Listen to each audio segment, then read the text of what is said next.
To be completely honest, I did not enjoy my time reviewing the Alcatel Shine Lite, and not because it is a bad phone, but just because I still don't like to give negative reviews, and I will point out all the good stuff and all the bad stuff, but in my opinion they did some weird decisions, and that's why I want to kind of see this review that I almost didn't want to release as a kind of constructive critic, because they should watch closely what I will complain about and fix it for the next time, because they definitely show some potential.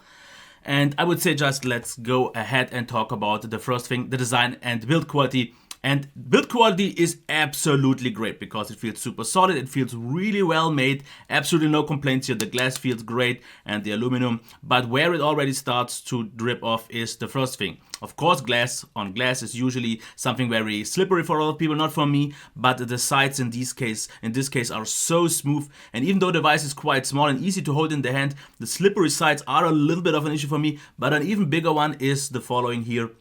And those are those really hard, sharp edges of the beveled edges, which is something that I don't get. And I've seen the same thing already on the Moto Z Play, but also on the Alcatel Idol 4 and 4S. And I never understood that because it really diminishes the nice and smooth in-hand feel. Okay, we get a nice silicone case in this case as well, and it works out quite fine. And then this problem is solved, but that's not the right way to handle this. So I would really like to have seen this changed.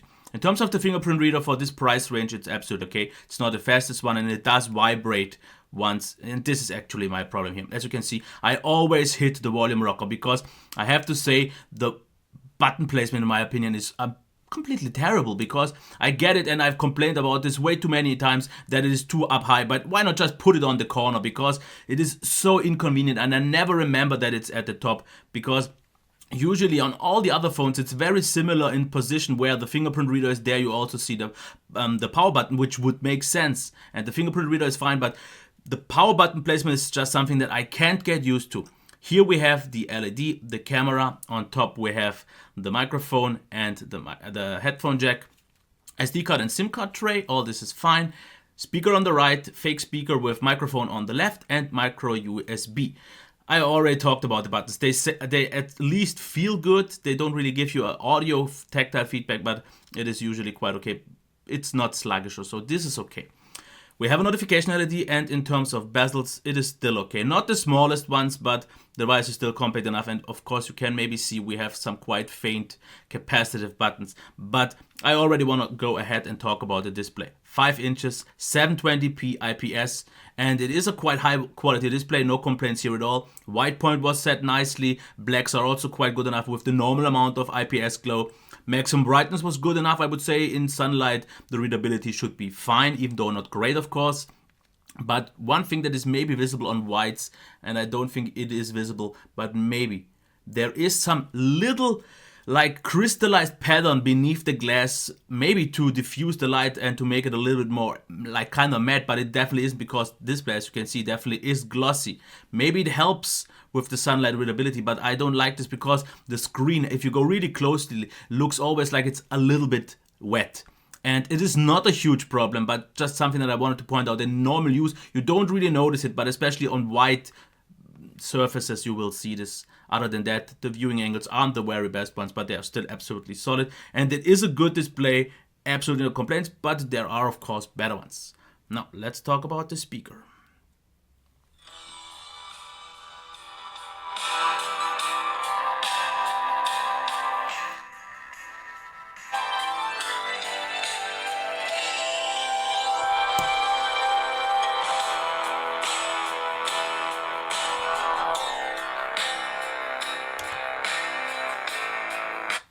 About that speaker, actually quite loud, surprisingly loud for this kind of small device, but it also tends to distort if you have a lot of bass in your music or in whatever you are listening, because then it's not, you can lower the volume, but usually it's fine, and it actually got better with the latest updates because I already got 2, so the distortion is not as bad anymore, but it's still there. The sound itself though is quite rich and full, and overall sounds absolutely nice, so it is a good speaker if you don't have too heavy bass stuff, and there is not really a method to change that because there is no audio wizard or something like that, like I think we have seen on the Alcatel Idol 4. Headphone jack is average. I won't really say anything else than I already do on all reviews. I would wish for that to be better, but it's not worse than on any other device. So, let's talk about performance, which is one of my next a little bit of gripes, because as you can see here, launch times are definitely not fast. Okay, let's give it a little bit of rendering time. And if you see some odd patterns sometimes on the display, maybe this is due to the crystallized pattern. I can't really say this because on my cam, maybe it shows also the lower resolution, but usually 720 is still fine. But as you can see here, there is some weird stuff going on. Not quite sure because it is definitely because of the device. But as you can see, apps still launch solid. And one thing that I like still after all is, as you can see here, scrolling in the browser is absolutely top. No complaints here. This is absolutely solid and in this price range, what I would expect. The next thing here as well, this is okay. Absolutely okay, because scrolling usually in apps once they are loaded is absolutely fine. But the device, after all, once you load a little bit more apps than you maybe should, or just over time, which will happen, it gets quite sluggish. And then sometimes just jumping from one to the other app can take like a second or even longer. And this is just not that great. But usually, I won't really complain about the normal performance because as you can see, it is solid. It's not great, but it's solid. But it gets quite often quite sluggish. As you can see here sometimes already, if I would now try to maybe switch.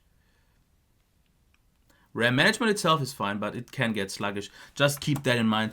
It isn't like something like a power user. So gaming though was even worse because especially Riptide Renegade ran extremely weird because this was not really on a playable level anymore, like maybe 10-15 frames. It had quite a lot of trouble for some reason. Then again, Asphalt Extreme ran better, still not really great, and playing was still after all quite hard because we don't really get all that many frames. And the same thing is also the case for Modern Combat and similar games.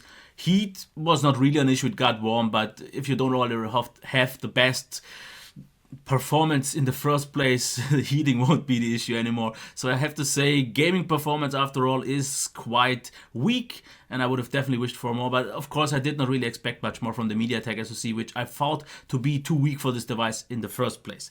Now let's talk about the battery life. Full charge takes 2 hours and 10, which is absolutely fine in my opinion, no really complaints, because this is not a device that has something like quick charge already or so. 16% for an hour of YouTube is not that great, and there are a lot of better devices out there, so maybe it's average or even a little bit less, nothing great.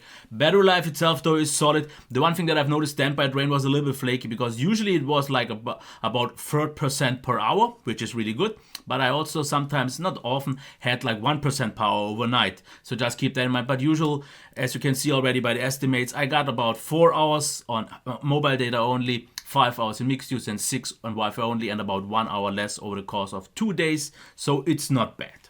Now, let's talk about software. Let me actually switch, just to make it fair, to the proper home screen. As you can see, that one, this is the normal one, so you get an app tray. This is okay, and usually you get all you would expect, so it is fine. You don't really have much customization here or there, but it's fine. In terms of quick settings, you get pretty much stock software, because this is nice, and you can of course rearrange that if you turn on the system UI tuner, so you are covered here as well. There are not too many extra functions or something like that. Of course, here you can change those quick settings, you can use the gestures. What you can also do is on the lock screen, you can set 5 different apps to directly be launched. So this is also not bad. So we have quite a nice amount of little bit of extra gimmicks. Nothing really special, because I would have wished for something in the display settings to change maybe the display. Same goes for audio. Other than that, it's pretty much stock Android. So don't expect too much, but it is clean. We didn't really have much bloat. Something like an Uber app was installed or something like that. Not a big problem. Updates are still something where Alcatel is not known to be the very fastest one, but I actually got already in my period of about 4 weeks 2 updates, so not all that bad. But once we will get Nougat, this is the important part, but I would say that's good enough. So let's switch to the camera, and if you take a look at the selfies, I gotta say this looks not bad. It looks a little bit over sharpened, but I still think it's pleasing. It's sharp, colors look quite okay, white balance in most cases looks fine until you have super harsh light. But I gotta say, it performs absolutely nice. Indoors, you have to keep a really steady hand, because you can see this is a little bit unsharp. The next thing as well, and here is the best example. Not that sharp, but with a little bit of a steadier hand, this is already noticeably better. So selfies actually in this price range quite good. This is shot with the flash, actually quite nice, without, of course, noticeably dark, or definitely not that sharp. And I would still say, yeah, low light capabilities are okay, not great. It really depends on how steady you hold your hand, because it just doesn't have something like OIS and so on. Then you will get okay shots, but not always. Outside, I have to say, actually quite sharp, and especially with this picture, I'm really surprised how great, and especially the autofocus worked well. It's not the fastest autofocus because it makes one pump and you see this, but it actually gets quite an amount of details here. Very nice sharpness, colors seem nice, but as you can see here, not always the case. But usually autofocus works reliably well, and for this price range, I gotta say still, the photo camera is good. Not always, but it is not even the best light because we had quite some bad weather, and for this actually the photos are respectable. Really nice actually, as you can see here. This is absolutely fine. It's not the fastest camera, it's not the best camera, but for this price range, definitely good enough for me not to complain. So all is good here, and for some reason I can't show the video right now because it just doesn't want to start by itself. Okay, here it is, and as you can see, the autofocus is very jumpy, and it actually even autofocuses during movement, which is something very uncommon. I've never seen this on any other device. Usually they take like a little bit of a moment once the display or the camera stands still. So this was a little bit confusing because the autofocus itself works quite reliable. But if you have a lot of shifting between the different the ranges, it tends to jump all around all the time with the focus, which is just a little bit weird to see. And if we just move a little bit forward, as you can see, the video quality is just not all that great because, as you can see, not really sharp. Yeah, it is also just 720p, so keep that in mind. This is not really all that great.